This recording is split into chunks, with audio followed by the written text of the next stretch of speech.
Welcome to special analysis. నేను రమ్మ మండవ. ఈరోజు అనాలిసిస్లో భాగంగా మనం తీసుకోబోతున్న టాపిక్ ఏంటంటే, ఈ రోజున అంబటి రాయుడు జగన్మోహన్ రెడ్డి మీద అలిగారా అంటే అవుననే చెప్పాలి. రీసెంట్గా ఆయన 9 రోజులు కూడా కాలేదు వైఎస్ఆర్సీపీ తీర్థం పుచ్చుకున్నారు ఆయన జగన్మోహన్ రెడ్డి సమక్షంలో.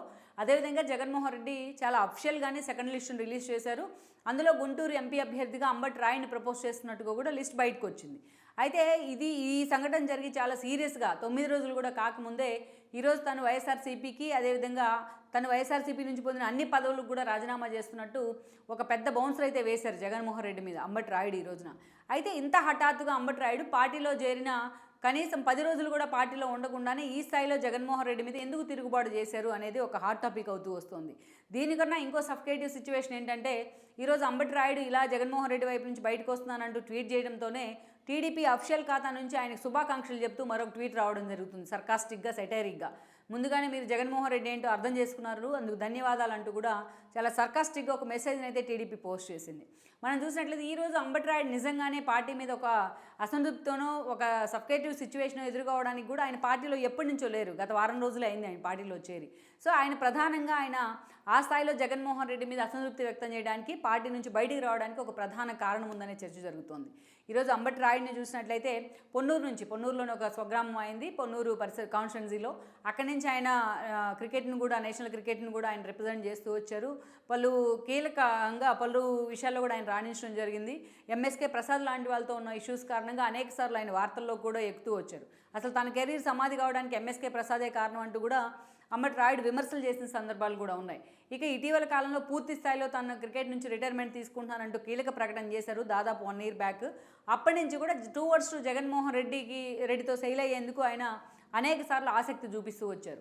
అటు సోషల్ మీడియా వేదికగా కానీ అనేక సార్లు జగన్మోహన్ రెడ్డి పథకాలను పొగుడుతూ వార్తల్లోకి ఎక్కారు. అనేక సార్లు జగన్మోహన్ రెడ్డితో పదే భేటీ కూడా కావడం జరిగింది పలువురు వైసీపీ నేతలతో కలిసి.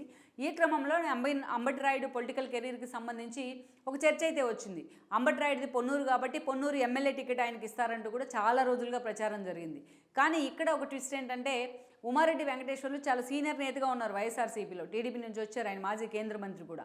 సో అలాంటి ఉమారెడ్డి అల్లుడే ఈరోజు కిలారి రోషయ్య పొన్నూరు నుంచి ఎమ్మెల్యేగా ఉన్నారు. దూల్పాల నరేంద్రను ఓడించి ఆయన ఎమ్మెల్యే కావడం జరిగింది. ఈరోజు జగన్మోహన్ రెడ్డి ఉమారెడ్డి కంచంలోకి తీసుకున్న కారణంగా కిలారి రోసయ్యని ఆయన పక్కన పెట్టే పరిస్థితి లేదన్నది వాస్తవం. ఇంతమంది సీట్లు షఫలింగ్ అని పేర్లు వస్తున్నా బట్ కిలారి రోషయ్యని కదిలించే పరిస్థితిలో జగన్మోహన్ రెడ్డి అయితే లేరన్నది నిజం.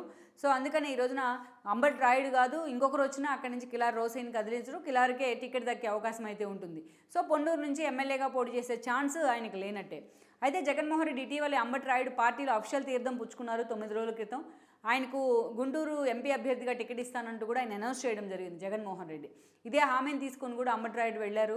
సో పూర్తి స్థాయిలో జగన్మోహన్ రెడ్డి ఆడుదాం ఆంధ్ర లాంటి కార్యక్రమాలు కూడా ఒక రిప్రజెంటేటివ్గా, ఒక ప్రమోటర్గా కూడా వ్యవహరించారు అంబటి రాయుడు, అటు ప్రతిపక్షాలను టార్గెట్ చేస్తూ. అలాంటి రాయుడు ఇక్కడ ఒక చిన్న ట్విస్ట్ ఏంటంటే, ఈ రోజున ఎప్పుడైతే ఆయనకి ఎంపీ టికెట్ అనౌన్స్ చేస్తున్నారు, గుంటూరు ఎంపీ టికెట్, లేటెస్ట్గా గుంటూరు సిట్టింగ్ ఎంపీ ఉన్నారు అక్కడ, వైఎస్ఆర్సీపీకి సిట్టింగ్ ఎంపీ లేరు. నర్సరావుపేట ఎంపీగా ఉన్న లావు శ్రీకృష్ణదేవరాయలు ఆయనతో భేటీ కావడం జరిగింది జగన్మోహన్ రెడ్డితో. అయితే అక్కడి నుంచి మిమ్మల్ని తీసేస్తున్నాం, ఈసారి ఒక బీసీకి ఛాన్స్ ఇవ్వబోతున్నాం అంటూ కూడా జగన్మోహన్ రెడ్డి ఆయనకు ఒక షాక్ ఇచ్చారు. అయితే అదే సమయంలో తను గుంటూరు వెళ్లేందుకు కూడా ఆయన ప్రపోజల్ పెట్టినట్టు, జగన్మోహన్ రెడ్డి గుంటూరు వెళ్లాలని లావు శ్రీకృష్ణదేవరాయలని కోరినట్లయితే ఒక ప్రచారం జరిగింది. అయితే అమరావతి విషయంలో వైసీపీ తీసుకొస్తున్న వ్యతిరేక విధానాల కారణంగా గుంటూరులో తాను ఎంపీగా నిలబడినట్లయితే అక్కడ అమరావతి రైతుల నుంచి తనకు ప్రతిఘటన ఎదురవుతుందనే విషయాన్ని లావు శ్రీకృష్ణదేవరాయలు జగన్ ముందే స్పష్టం చేశారని కూడా అంటున్నారు. అంతేకాదు ఆయన బయటకు వచ్చి చాలా సీరియస్గా తాను జగన్మోహన్ రెడ్డి మాట విని గుంటూరుకు వెళ్ళలేదంటూ కూడా స్పష్టం చేశారు. అవసరమైతే రాజకీయాల నుంచి తప్పుకుంటానంటూ కూడా ఆయన ప్రకటన చేయడం జరిగింది. లావు రత్తయ్య కొడుకైన విజ్ఞాన విద్యా సంస్థల అధినేత లావు రత్తయ్య కొడుకైన గతంలోనే ఆయన 2014లోనే రాజకీయ అరంగేట్రం చేసి వైఎస్ఆర్సీపీ నుంచి పాపం తొలిసారి ఎంపీ అయ్యి ఉన్నారు. గతంలో జగన్ విడుదల రజనీ కారణంగా చాలా సఫికేషన్ ఫీల్ అవుతూ వచ్చారు ఆయన కాన్స్టిట్యున్సీలో కూడా. సో మొన్న లోకేష్తో కూడా ఆయన భేటీ అయ్యారు. అప్పట్లోనే టీడీపీలోకి వెళ్తారని ఒక చర్చ ఉంది. ఇక ఏకంగా జగన్మోహన్ రెడ్డి ఇప్పుడు ఆయనకు గుంటూరుకు వెళ్ళమంటూ కూడా ఒక ప్రపోజల్ పెడతాం, మరోవైపు గుంటూరు టికెట్ అంబటి రాయుడుకు అంటూ అనౌన్స్ చేయడం, ఈ కన్ఫ్యూజన్లోనే ఆఖరి నిమిషంలో తనకు టికెట్ లేదనే అంశం కూడా స్పష్టమవుతుందనే అంచనాలతోనే ఈరోజు లావు శ్రీకృష్ణదేవరాయలు బయటకు వచ్చి జగన్మోహన్ రెడ్డి తిరుగుబాటు చేసే విధంగా మాట్లాడారు. వేరే ఈ రోజున అంబటి రాయుడు కూడా ఇదే కన్ఫ్యూజన్తో ఒకవైపు తన్ను ఎంపీగా అనౌన్స్ చేసి మరోవైపు శ్రీకృష్ణదేవరాయల్ని గుంటూరు ఎంపీగా చేయమని ప్రపోజల్ని పెట్టడం వెనుక కూడా అంబటి రాయుడు తీవ్ర ఆగ్రహంతో ఉన్నారనే ప్రచారం ఉంది. తెల్లారలోపే జగన్మోహన్ రెడ్డి ఈక్వేషన్స్ మార్చేస్తున్న తీరు కూడా ఆయన ఒక సఫికేషన్కి గురి చేసింది. తాను అడిగిన హామీలను కూడా జగన్మోహన్ రెడ్డి ఫుల్ఫిల్ చేయని పరిస్థితుల్లో ఉన్నారు కాబట్టి ఈరోజు తాను ఎట్టి పరిస్థితుల్లోనూ గుంటూరు నుంచి పోటీ చేయట్లేదని ఒక నిర్ణయానికి వచ్చారు ఆయన. సో అలాంటి పరిస్థితుల్లోనే ఈరోజు వైఎస్ఆర్సీపీ నుంచి ఎగ్జిట్ అవుతున్నట్లు ఆయన ఒక కీలక ప్రకటన చేశారు ఎక్స్ వేదికగా. సో ఇది అటు టీడీపీలో కూడా అంబటి రాయుడు మీద ట్రోలింగ్ అయితే కారణమవుతూ వస్తుంది. మరి మొన్న ఎప్పటి నుంచో పార్టీలో ఉన్న వాళ్ళకి ఈరోజు టికెట్ల మార్పు పేరుతో అన్యాయం చేస్తూ వచ్చింది జగన్మోహన్ రెడ్డి. లేటెస్ట్గా 9 రోజుల క్రితం పార్టీ మార్చిన అంబటి రాయుడు లాంటి వాళ్ళకి కూడా షాక్ ఇస్తూ ఆయన తీసుకుంటున్న నిర్ణయాలు ఈరోజు వైఎస్ఆర్సీ భవిష్యత్తును అయితే ప్రశ్నార్థకంలో పడేస్తున్నాయి. ఈ వీడియో మీకు నచ్చినట్లయితే please share, like and subscribe R24 Telugu.